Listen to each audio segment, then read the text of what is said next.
I've been a soldier ever since I was 17 years old, marching up and down the bloody land with precious little time to get back to my family. My weapon was the longbow, the deadliest of all weapons, and I should know. I fought in all the great battles of recent times, St Albans, Tewkesbury, Towden, Wakefield, and finally, just a few days ago, the Battle of Bosworth Field.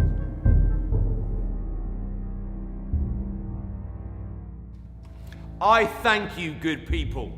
There shall be no money. All shall eat and drink on my score, and I will apparel them all in one livery, that they may agree like brothers and worship me, their lord. The first thing we'll do, let's kill all the lawyers. Ugh! Nay, that I mean to do. Now, who's there? The Clerk of Chatham. He can read and write and cast accompts. Come hither, sirrah. Dost thou use to write thy name? Or hast thou a mark unto thyself like an honest plain-dealing man? Sir, I thank God I have been so well brought up that I can write my name. They have confessed! Away with him! He's a villain and a traitor! Away with him, I say! Hang him with his pen and inkhorn about his neck.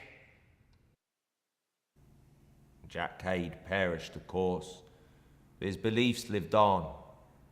We, the people, may be common, ignorant and unwashed, but I'm telling you, we won't be held down forever by the powerful and the rich.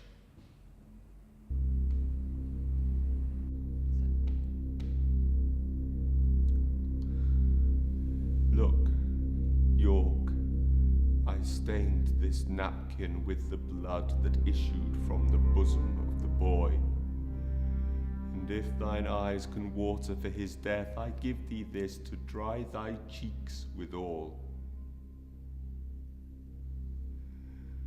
I prithee, grieve to make me merry, York. What hath thy fiery heart so parched thine entrails that not a tear can fall for Rutland's death? Stamp, rave, and fret that I may sing and dance!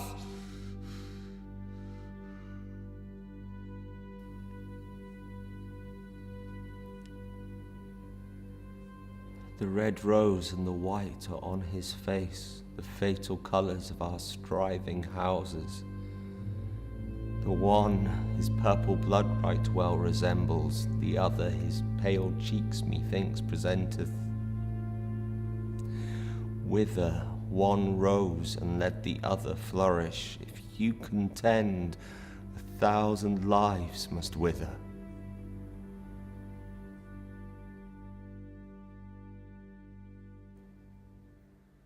Why, love forswore me in my mother's womb, and for I should not deal in her soft laws, she did corrupt frail nature with some bribe, to shrink mine arm up like a withered shrub, to make an envious mountain on my back, to shape my legs of an unequal size, to disproportion me in every part. And am I then a man to be beloved? Since this earth affords no joy to me, I'll make my heaven to dream upon the crown. And yet I know not how to get the crown. I'm telling you, when a man's lived under death's shadow for years, when he's endured forced marches in the winter cold, famine, disease, the death of comrades, when a man's put his life on the line for a cause and come out the other end victorious, he knows how to celebrate. There was bear baiting, archery contests, there were full barrels of ale at our disposal, good bottles of French wine, hogs were roasted, whores were ferried up from Southwark and from Cheapside. Everywhere you looked, people were dancing. And up the alleyways, a tangled mess of hairy legs and hoisted skirts. You, having lands and blessed with beauteous wives, they would restrain the one, disdain the other. Richard except, those whom we fight against would rather have us win than him they follow. For what is he they follow? Truly, gentlemen, a bloody tyrant and a homicide. If we be conquered, let men conquerors and not these bastard Bretons. If you do sweat to put a tyrant down, you sleep in peace, that tyrant being slain.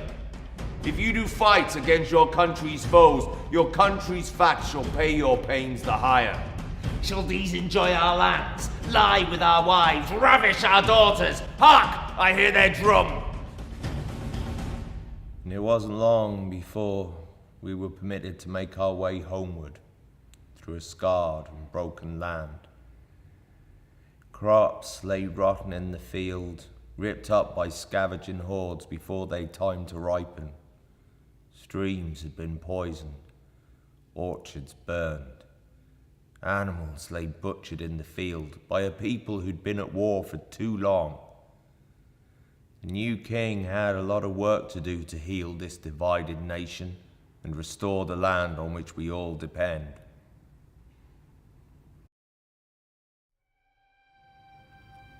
What use is a man who's only ever known the din of battle and the smell of death?